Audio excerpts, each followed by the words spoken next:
Hey guys, today we're going to change the injector O-rings on this 2001 Ford F350 with the 7.3 liter diesel.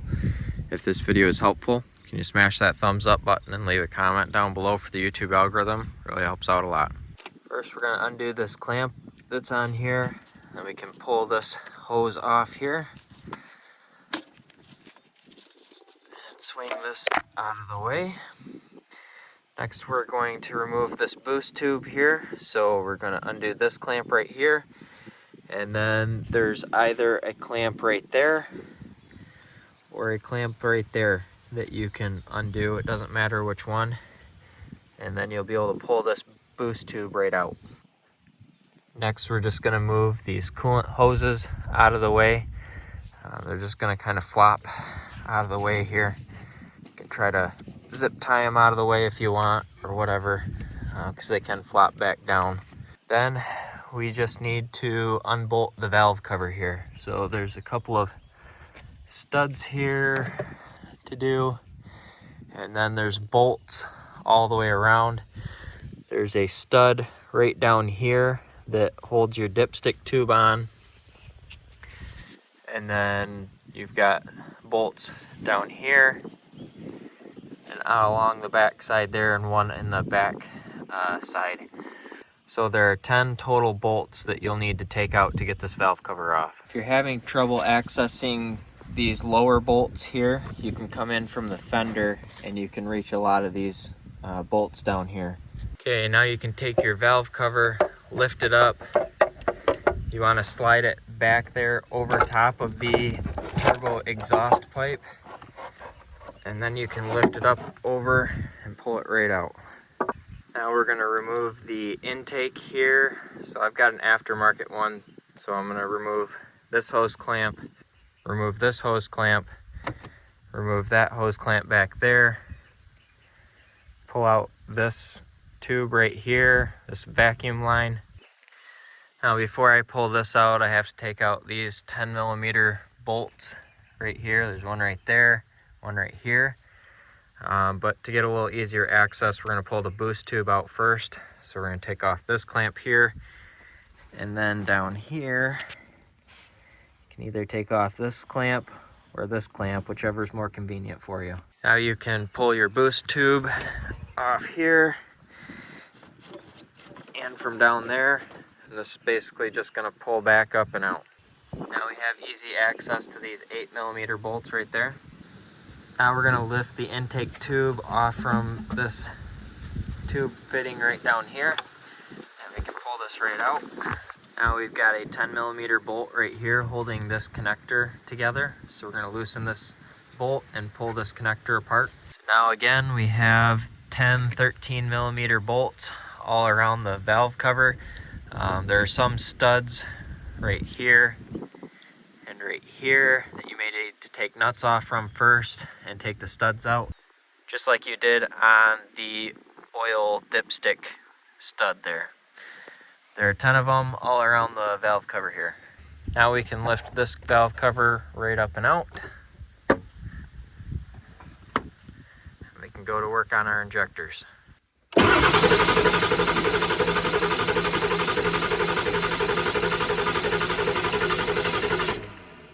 We're going to take these plugs out. There's two of them, one right here, and then the other one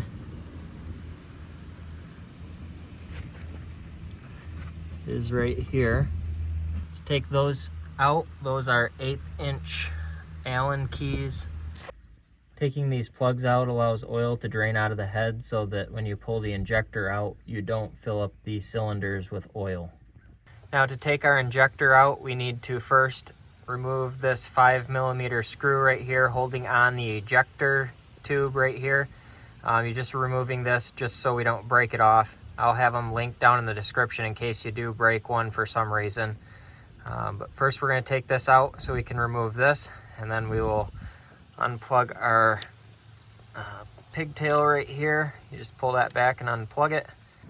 Now we're going to remove this 8mm screw right there. Now we can push up and back on this right here. We're just trying to lift this clip here, I guess you could call it, up above this other 8mm bolt here. That way it'll lift past and pull out. We're also gonna pry on it. So I've got a 1/2-inch wrench here that I'm just gonna lift up the valve cover here, slide underneath the wiring harness right there, and then underneath that clip there. And I'm just gonna take the hammer while holding down on the wrench and then just hit the top of the wrench here, and that'll pop that injector right out.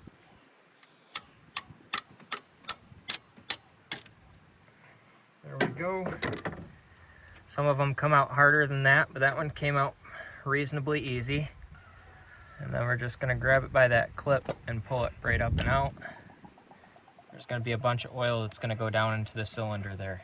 At the bottom of the port down there, there's a copper crush washer. I've had this injector in and out a couple times, and this time that washer did not come out with the injector, so make sure you get your washer out with the injector. To get that out, I've just got a piece of wire here with a curved end on it. Man, thought I was gonna have this right off the bat when I stuck it in that hole. There we go.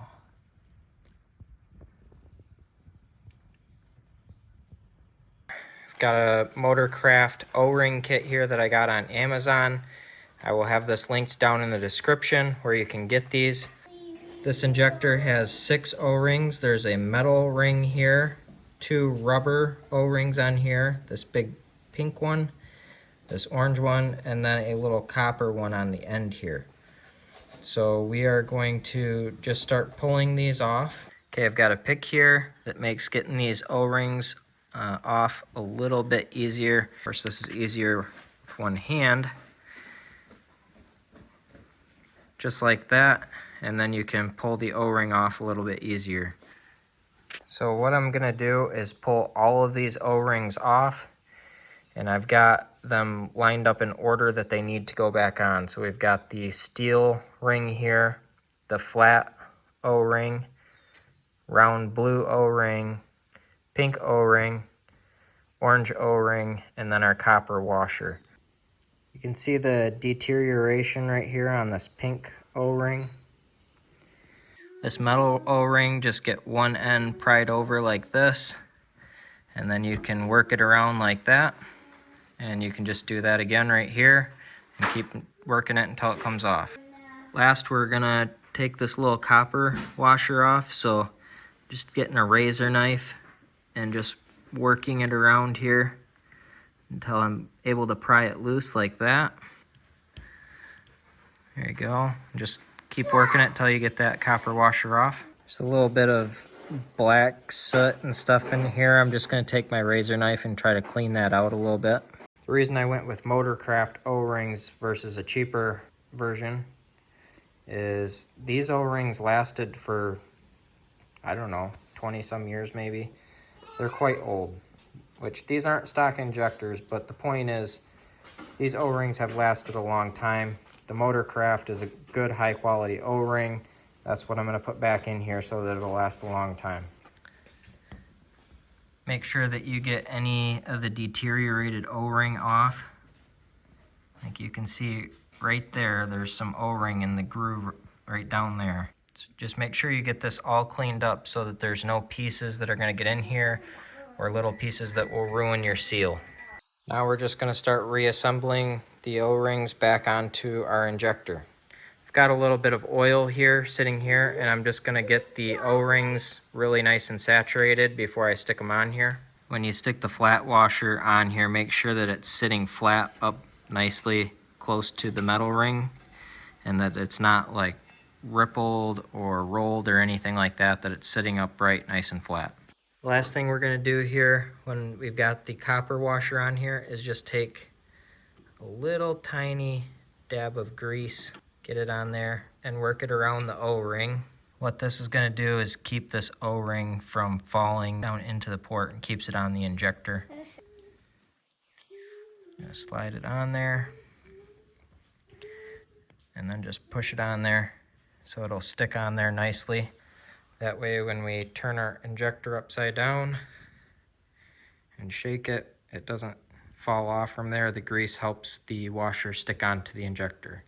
Now we're just gonna slide this injector right back down into the cylinder here.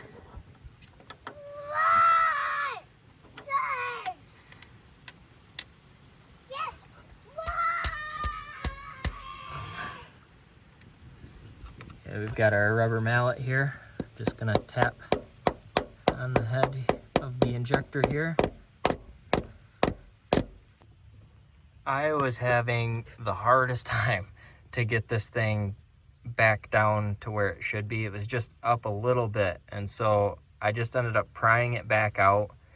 There was a little oil on there. I cleaned the oil off, made sure that my copper washer was sticking back on there again because it had a little oil on it, so it was loose. I cleaned the oil off, put some grease back on there, stuck it back on, slid it back down in the hole, and tapped on it again with the rubber mallet, and it just sunk right back into place like it should. So if you're having trouble, just try taking it out, putting it back in. It might do the trick for you. At this point, we are going to reconnect our wiring harness here. Make sure that you've got your bracket here slid back underneath the 8mm stud here, and then we're going to reinstall the 8mm stud on the bottom side here. Okay, 2 or 3 times I'll take, after I tighten up the 8mm screw down here, I will hit the head of the injector again with the rubber mallet, check and make sure this is still tight. If it's not tight, tighten it up, hit it again with the hammer, tighten it, rinse and repeat until you feel like this is set really nice and well. You do not need to He-Man these 8mm bolts down. Using like a 1/4" drive ratchet is fine, and you don't need to over tighten these here. Now we are going to put our oil ejector cup back on there. Now we've finished our first injector, and if you're going to do the rest of them, go ahead and do the other 7. But that's all there is to it. Just reassemble all of your piping and valve cover gaskets and everything in reverse order. I will have new valve cover gaskets linked in the description below. If yours aren't that bad or leaking, these are a reusable gasket. But I'll have them linked down in the description if you want to, as well as your glow plugs. Now is a good time to do your glow plugs. I have a video for that. I'll have it up here. Before you try to start your truck, is put a 15/16 socket on the crank pulley bolt here, and just turn this over as many times as you can by hand. Just basically you're trying to make sure any oil that's in the cylinders gets worked out of the cylinders, so that when you fire this thing up, you don't hydrolock your engine.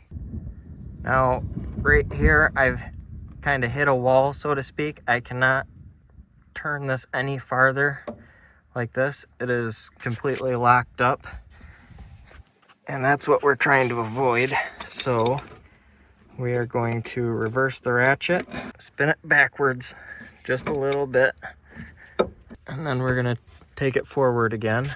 Now when I run this forward, you're going to hear kind of like a squeezing, like oil and hissing sound coming out of the exhaust. So just listen. Did you hear that? It went. So we're just going to keep working it back and forth until we're not hearing that hiss anymore.